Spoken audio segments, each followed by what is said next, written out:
Hello students, आप सबको मालूम ही है कि इस समय जो हमारा केमिस्ट्री में चैप्टर चल रहा है, यूनिट चल रही है, वो है एसिड्स, बेसिस एंड साल्ट्स। पहले वाले टर्न पे जो बात चल रही थी वो थी क्वेश्चन फर्स्ट से रिलेटेड। पहला क्वेश्चन था हमारा, what are acids and how are they classified. Acids क्या होते हैं और वो किस तरीके से क्लासिफाइड किए जाते हैं। देखो, इस पूरे चैप्टर में जैसे नाम में ही लिखा हुआ है एसिड्स, बेस एंड साल्ट, पूरे सिलेबस को आपको पहले बताया था कि 14 क्वेश्चंस में डिवाइड किया गया है। ठीक है, इन 14 क्वेश्चंस में कुछ क्वेश्चंस एसिड से रिलेटेड है, कुछ बेस से, और लास्ट में है साल्ट से, और इसी तरीके से हमारा सिलेबस है। तो इस समय जो बात चल रही है हमारी डिटेल में, वो चल रही है एसिड्स से। तो एसिड्स क्या हैं, वो कितने टाइप्स के होते हैं मेनली, ये हमारी पहले वाले क्वेश्चन में बात हो गई थी। ठीक है, सेकेंड क्वेश्चन जो है वो क्या है, what is mean by the strength of N acid and concentration of N acid. Question बहुत छोटा है और ये इसलिए लिया गया है क्योंकि इसमें बच्चों को थोड़ा कन्फ्यूजन होता है। हालांकि स्ट्रेंथ के बारे में पहले बात हो चुकी है और कंसंट्रेशन के भी, लेकिन इन दोनों में डिफरेंस की जहाँ तक बात है उसमें बच्चे थोड़ा सा कन्फ्यूज हो जाते हैं। तो इसको क्या है, आप क्लियर यहाँ समझ लो। क्वेश्चंस हमारा ये है कि कोई भी एसिड है उसकी स्ट्रेंथ, और ये बेस में भी यही रहेगा आपका क्वेश्चन, और कंसंट्रेशन, चाहे एसिड हो और चाहे बेस हो, स्ट्रेंथ और कंसंट्रेशन में मतलब मेन डिफरेंस क्या है। तो देखो यहाँ आप क्लियर समझ लो। कंसंट्रेशन के बारे में आपको ये बताया था, जैसे हम कहते हैं एक्वस सॉल्यूशन। तो एक्वस सॉल्यूशन का मतलब क्या है, एक्वस सॉल्यूशन का मतलब ये है कि कितने पानी में कितना एसिड है। अगर हम कहें कि एसिड का एक्वस सॉल्यूशन, तो इसका मतलब है वाटर में एसिड। तो एक्वस सॉल्यूशन के द्वारा हमको ये पता चलता है कि कितनी क्वांटिटी है वाटर में एसिड की। कंसंट्रेशन का मतलब ये है, कम है तो हमने इसको डाइल्यूट बोल दिया था, और ज़्यादा है तो हम इसको कंसंट्रेटेड बोलते थे। ठीक है, इतनी बात हमारी पहले हो गई थी। स्ट्रेंथ में हमने दो पढ़े थे, वीक। स्ट्रेंथ जो रिलेटेड है वो किससे, वीक और स्ट्रॉन्ग से, और कंसंट्रेटेड रिलेटेड है डाइल्यूट से और कंसंट्रेटेड से। कंसंट्रेशन का मतलब होता है कितनी क्वांटिटी एसिड की पानी में है, और स्ट्रेंथ का मतलब यह है कि वो कितना पावरफुल है, वीक है या स्ट्रॉन्ग है, मतलब कितने हाइड्रोनियम आयन देता है वाटर में डिसॉल्व करने पर। अगर पूरी तरीके से डिसोसिएट हो जाता है तो स्ट्रॉन्ग एसिड है, कम डिसोसिएट होता है तो वीक एसिड है। ठीक है, इतनी बात है, एग्जाम्पल से आपको क्लियर हो जाएगी। जैसे हम कहें कि 60% कुछ भी ले लो आप, सल्फ्यूरिक एसिड H2SO4, और एक एसिड है 20% H2SO4। 20% का मतलब क्या है कि 100 भाग पानी में 20 भाग एसिड है, 20%, और इसमें 60% है। तो एक तरीके से कंसनट्रेटेड और ये डाइल्यूट, तो ये रिप्रेजेंट कर रहा है कंसंट्रेशन को। लेकिन इससे ये पता नहीं चल रहा है कि वो स्ट्रोंग है, वो किससे पता चलेगा, वो उसकी नेचर से पता चलता है। ठीक है, तो कहने का मतलब ये है कि कोई भी एसिड हो, अगर वो स्ट्रोंग है तो चाहे वो डाइल्यूट हो, कंसंट्रेटेड हो, वो स्ट्रोंग रहेगा ही, वो उसकी नेचर होती है। और वीक है तो चाहे कितना ही कंसंट्रेटेड हो वो वीक ही रहेगा, क्योंकि वो उसकी नेचर होती है। तो स्ट्रेंथ का मतलब वो उसकी नेचर से रिलेटेड है, क्वालिटी है, और कंसंट्रेशन से मतलब क्वांटिटी से रिलेटेड है। ठीक है, यही है आपकी बात, और सिस्टमेटिक इसमें ये लिखा हुआ है। तो कंसंट्रेशन का मतलब क्या होता है, amount of acid present in water या एक्वस सॉल्यूशन। ठीक है, कंसंट्रेटेड और डाइल्यूट ये दो तरीके के होते हैं, ये आपको पहले बता दिया था। ठीक है, 60% H2SO4 और 20% H2SO4 का क्या मतलब होता है, ये भी आपको अभी क्लियर कर दिया है। मेन चीज़ इसमें यह है कि a strong acid remains strong even in a dilute solution, whereas weak acid remains weak even in highly concentrated solution. तो टोटल मिला के बात ये आती है कि स्ट्रेंथ का मतलब होता है कितने हाइड्रोनियम आयन मिल रहे हैं हमको, क्वालिटी उसकी, और कंसंट्रेशन का मतलब होता है वाटर में क्वांटिटी, बस इतना। ठीक है, नेक्स्ट क्वेश्चन है हमारा, what are the general methods of preparation of acids. क्या क्वेश्चन है, general method of preparation method, acid को आप किस तरीके से बनाओगे, उसके मेन जनरल मेथड्स क्या हैं प्रिपेयर करने के। भी एसिड क्या होते हैं, कितने टाइप्स के होते हैं, कितनी उनकी स्ट्रेंथ होती है, क्या उनकी क्या है कंसंट्रेशन होती है, इन बातों के बारे में हमारा डिस्कशन हो चुका है। अब बात ये आती है कि एसिड्स को आप बनाओगे कैसे। तो इसमें क्या है, छोटे छोटे क्या है, 2-3 मेथड्स हैं, वो आपको ध्यान रखना है। एसिड्स को हम जनरली सबसे पहले जो लेंगे वो किससे लेंगे, फ्रॉम नॉन मेटल्स से।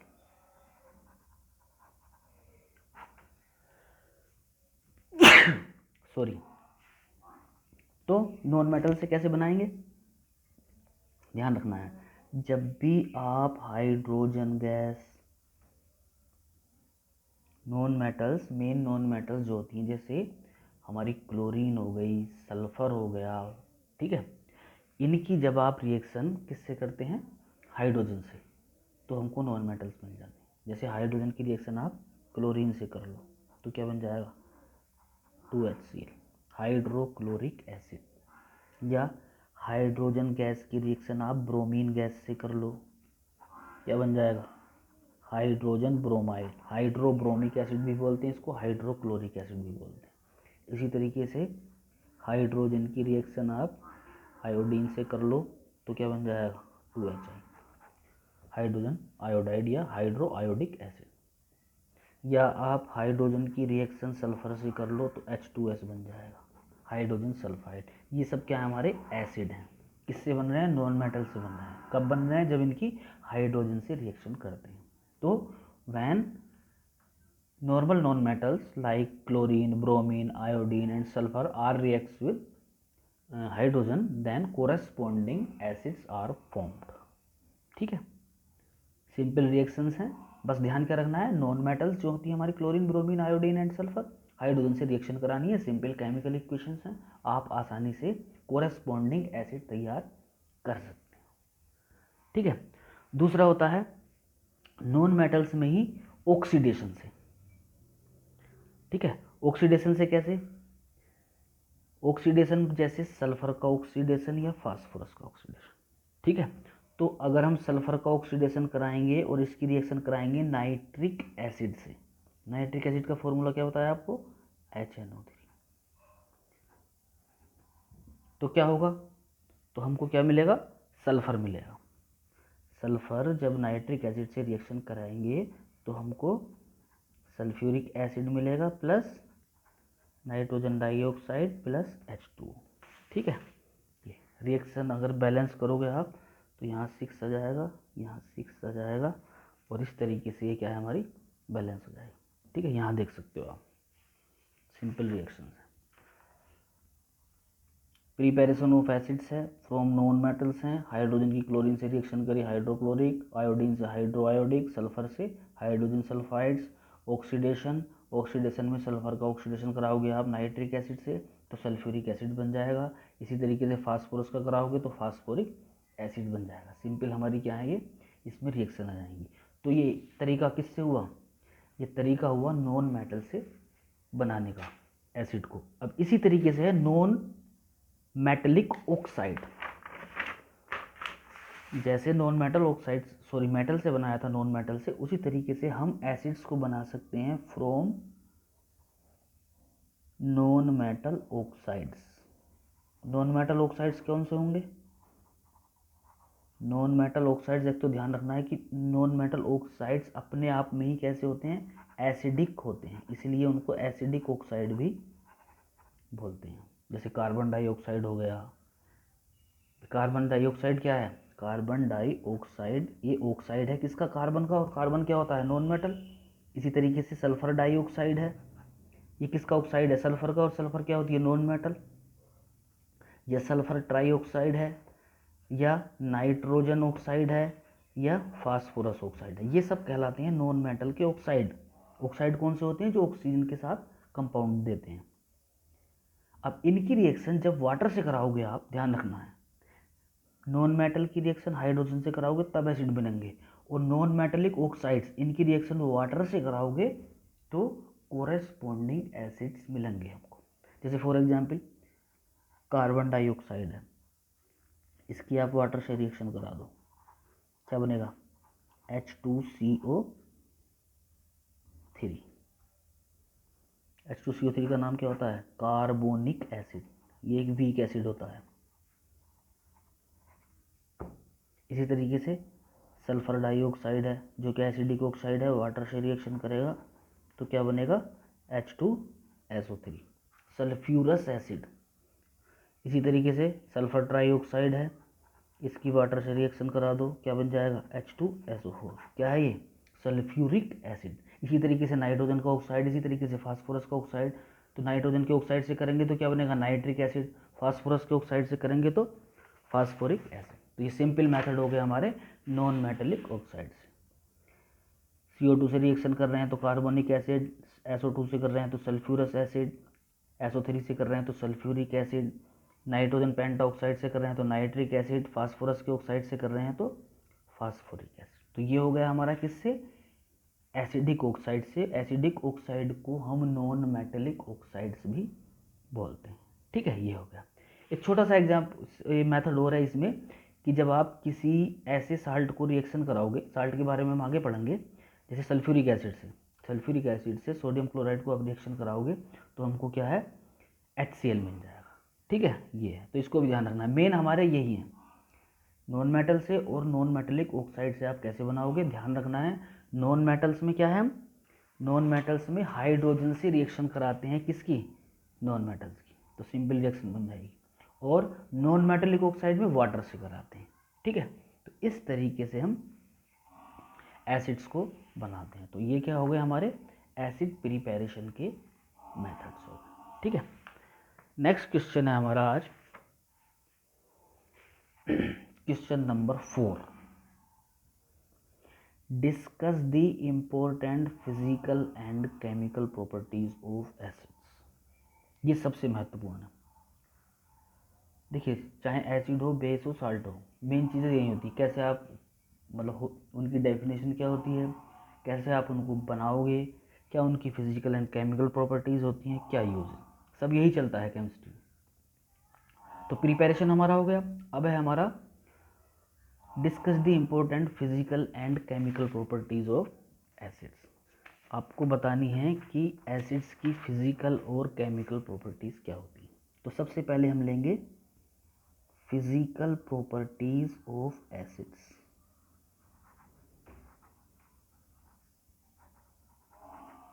फिजिकल प्रॉपर्टीज़ में क्या आता है भाई, केमिकल प्रॉपर्टीज़ में तो केमिकल चेंज आएंगे, केमिकल रिएक्शंस आएंगी एक दूसरे से, वो कैसे रिएक्शन करके बनाते हैं, एसिड्स अदर कंपाउंड से रिएक्शन करके क्या बनाएंगे, ये तो केमिकल प्रॉपर्टीज़ में जाएगा। फिजिकल प्रॉपर्टीज़ में क्या आता है, फिजिकल प्रॉपर्टीज़ में आता है उसकी फिजिकल स्टेट कैसा है, टेस्ट कैसा है, कलर कैसा है। ठीक है, और वो अदर मीडियम्स में या अदर सब्सटेंस से रिएक्शन करके चेंज कैसे करता है, इलेक्ट्रिसिटी पास करता है नहीं करता है, ये सब किस में आते हैं, फिजिकल प्रॉपर्टीज़ में आती है। ठीक है, तो सबसे पहले फिजिकल प्रॉपर्टीज़ में आप सब जानते हैं कि फिजिकल प्रॉपर्टीज़ में ये देखा जाता है कि उसकी स्टेट कैसी है। फिजिकल प्रॉपर्टीज़ आप ऐसा समझ लो कि देखने में, फील मतलब टच करने में कैसा लगता है, वो कलर कैसा है उसका। तो इसमें सबसे पहली चीज़ आएगी फिजिकल स्टेट। फिजिकल स्टेट आप जानते ही हो क्या होती है, सॉलिड, लिक्विड, गैस। तो ध्यान रखना है, एसिड्स जो हैं नॉर्मल टेम्परेचर पर, रूम टेम्परेचर पर या तो सॉलिड्स होते हैं या क्या होते हैं, यूजुअली लिक्विड्स होते हैं। Usually solid exist in acid exist, acid जो होते हैं या तो सॉलिड स्टेट में एग्जिस्ट करेंगे या लिक्विड स्टेट में एग्जिस्ट करेंगे। सॉलिड स्टेट के जो मेन एसिड हैं वो कौन कौन से होते हैं, जैसे ऑक्जेलिक एसिड होता है, H2C2O4। ठीक है, सिट्रिक एसिड होता है, सिट्रिक एसिड का फॉर्मूला क्या होता है, C6H8O6।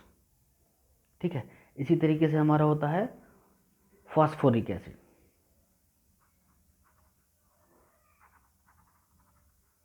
फास्फोरिक एसिड, इसका होता है हमारा H3PO4, ठीक है।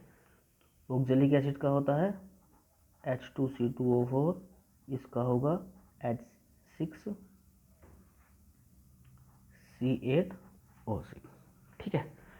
ये सब कैसे होते हैं जनरली, ये टार्टरिक एसिड है, वो भी सॉलिड स्टेट में होगा। लिक्विड में तो आप सबको मालूम ही है, हाइड्रोक्लोरिक एसिड होता है, H2SO4 होता है, ठीक है, एसिटिक एसिड होता है।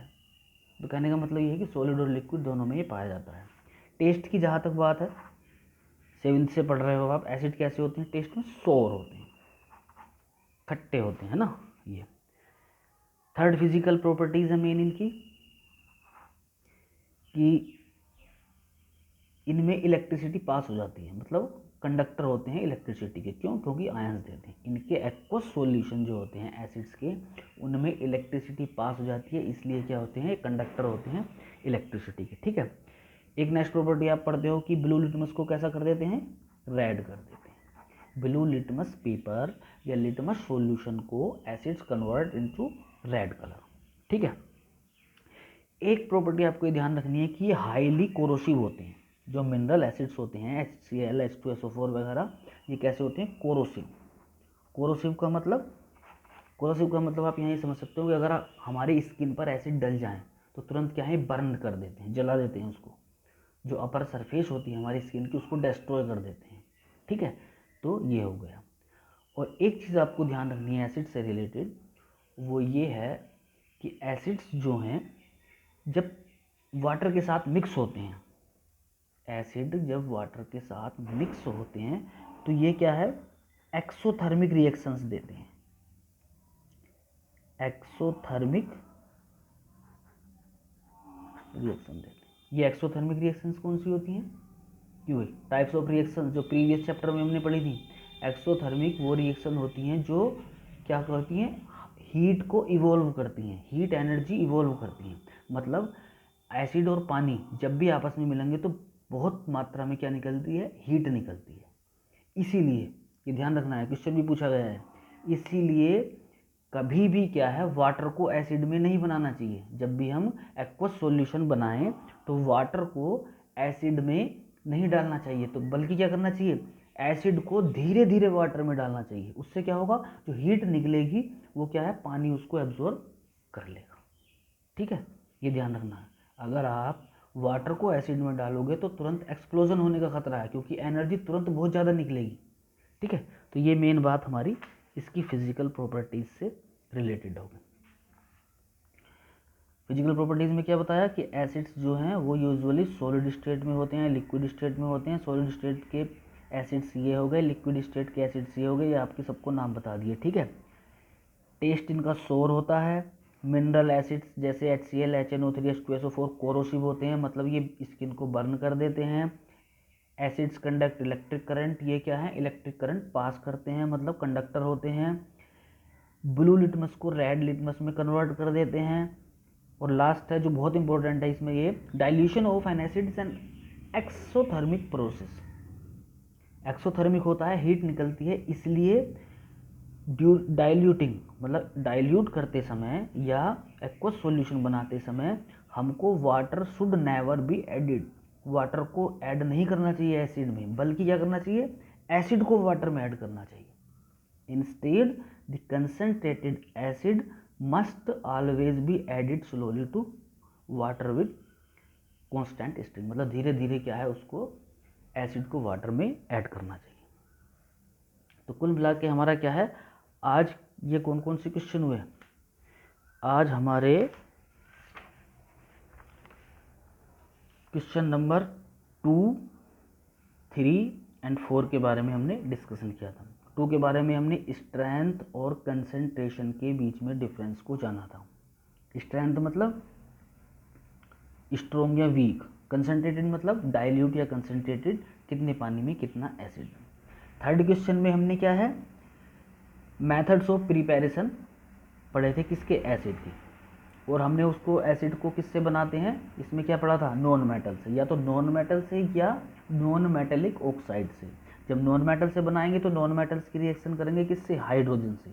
सिंपल रिएक्शन के थ्रू हमारा क्या है, एसिड्स बन जाएंगे। मेन चीज़ क्या है उसमें, इक्वेशंस होती हैं जो आपको बता दी थी, ठीक है। दूसरा किससे बनाते हैं हम एसिड्स, नॉन मेटेलिक ऑक्साइड से, जैसे CO2, SO2, SO3, N2O5, PTO5। इनकी किससे रिएक्शन करेंगे, वाटर से। तो मेन चीज़ क्या है, नॉन मेटल की हाइड्रोजन से और नॉन मेटेलिक ऑक्साइड की वाटर से रिएक्शन करने पर हमको आसानी से एसिड्स मिल जाते हैं। नेक्स्ट क्वेश्चन नंबर 4 था हमारा, discuss the important physical and chemical properties of acids. तो फिजिकल प्रॉपर्टीज में हमने क्या पढ़ा था, फिजिकल प्रॉपर्टीज में ये पढ़ा था कि सॉलिड भी हो सकते हैं, लिक्विड भी हो सकते हैं, इलेक्ट्रिसिटी में पास हो जाती है, ब्लू लिटमस को रेड लिटमस में कन्वर्ट कर देते हैं, ठीक है। और इनको डाइल्यूट करते समय क्या है, वाटर को एसिड में नहीं डालना चाहिए बल्कि एसिड को वाटर में डालना चाहिए, ठीक है। और ये क्या होते हैं, कोरोसिव होते हैं नेचर में, मतलब ये स्किन पर पड़ने पर उसको बर्न कर सकते हैं। अब नेक्स्ट इसी में है केमिकल प्रॉपर्टीज ऑफ एसिड्स, जो क्या है सबसे इंपॉर्टेंट पार्ट है एसिड्स का, ठीक है। इसको हम नेक्स्ट टर्न पर लेंगे, ठीक है। Okay, thank you.